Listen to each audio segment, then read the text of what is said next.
Jayashree KM and Sneha Bailey. And our topic name is University Department Management System, and we are doing this project under the guidance of Deepa Ayman from AI&ML department. And I am going to do the introduction and abstract part. A University Department Management System is a comprehensive software solution designed to streamline many enhanced and formalities and like functions of academic departments, faculty members, and university. It serves as a centralized platform for managing various operations as a faculty and staff records, students' enrollment, student registration, admission, and everything else. And in modern education environment, university department managing is very important. For example, in many universities or other colleges, they are still taking manual records. So we are doing this project to make it easier to store the academic data of students, faculty members, and everyone else. By implementing a university management system, institution can improve productivity, ensure that every data is safe, and make sure that many errors are taken care of. The university management system, it manages everything. In modern academic institutions, the efficient management of department operations, the increasing in errors. For example, when we use the attendance, or for example, we can take the quiz. When we open the quiz, there are many errors like the page will not open and many things else. And as I said, it manages everything else. And the faculty members, lecturers, professors, students, everyone else can use, but not many other people.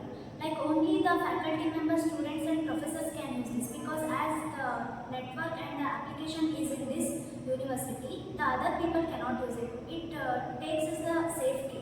Like when we store academic data in that, it ensures the safety of students and academic data of faculty members and students.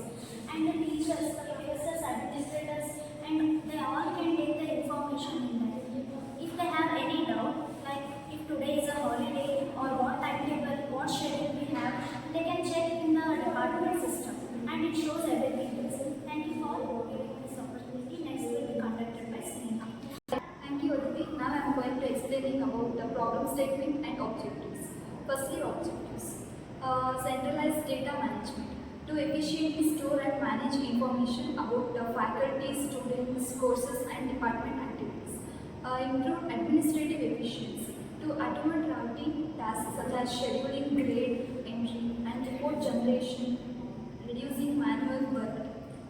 Enhanced communication to provide a platform effective communication between students, faculty, and administrative staff.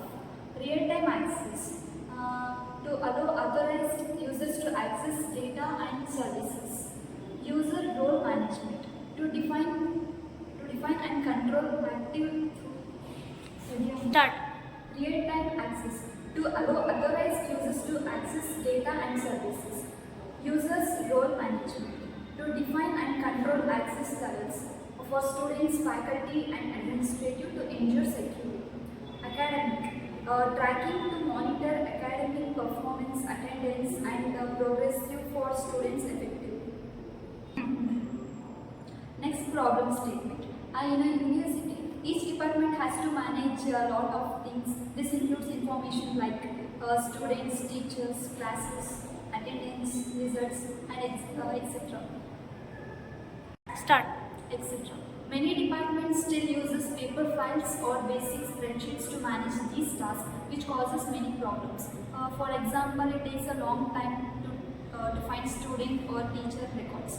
There is a higher chance of making mistakes in attendance or marks. Students don't get updates on time about classes or exams. Teachers have to lot of manual work, which wastes time. Thank you. Will be continued by Vajana. Today I am going to explain about the methodology and the solution part. In methodology, the developing the university management system helps in structure across the multiple phases to ensure the systematic problem solving and solution development. Firstly, the problem identification. We conduct a survey and analysis the current departmental process in universities, identify pain points such as redundant paperwork and manual scheduling, lack of centralized work, difficulty in student-faculty communication, delays in announcement and administrative process. Start. Defining objectives. Goals we clearly define to the guide the solutions. Reduce dependency on the manual work. Enable seamless access to information all the students for the stakeholders, respectively. Transparency and streamlined decision making progress. Improves the user friendly experiences. The system design and the implementation. It helps us to store and secure the data.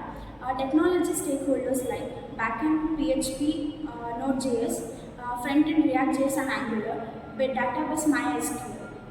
And the next part will be solutions. In solutions, centralized digital platforms. In centralized digital platform, it helps us to store and secure the data and the academic reports of the students. Next, the real-time role-based access. In role-based access, it helps us about the faculties and the students to get the information about the schedules like timetable, reports, marks, exams, and etc. Real-time access, it helps us to give the notifications, which helps the students to get the progress frequently. The next part will be continued by this. Thank you, Achinasiri. So today I am going to continue the session software and hardware requirements. Now I am going to explain software requirements. This includes the programs, frameworks and platforms needed to develop and run the systems. We can see that some of the components like operating system, front-end, back-end, database, IDE, browser and additional tools. In operating system, we are going to display Windows 10, 11, Linux or Mac OS. And these three front-end, back-end, database are called as programming languages. In front-end, we are going to use HTML, 5, CSS and JavaScript. In back-end, we are going to use Python, Java. In database, we are going to use MySQL. And in IDE, we are going to use Studio Code. In browser, we are going to use Chrome, Firefox. And in additional tools, we are going to use Postman, GitLab. So next, we are going to continue the hardware requirements. We are know that the specifies the physical components needed to host and run the application efficiently. In this, we are going to use the components like processor, RAM, storage, network, and server. In processors, we are going to use Intel Core i5. We can see some of the components like processor, RAM, storage, network, server. In processor, we are going to use Intel Core i5 or i7. In RAM, we are going to use 8 to 16 GB. And in storage, we are using 512 GB. And in network, we are going to use a high-speed internet with at least 100 Mbps. In server, we are going to dedicate our cloud-based. So, thank you.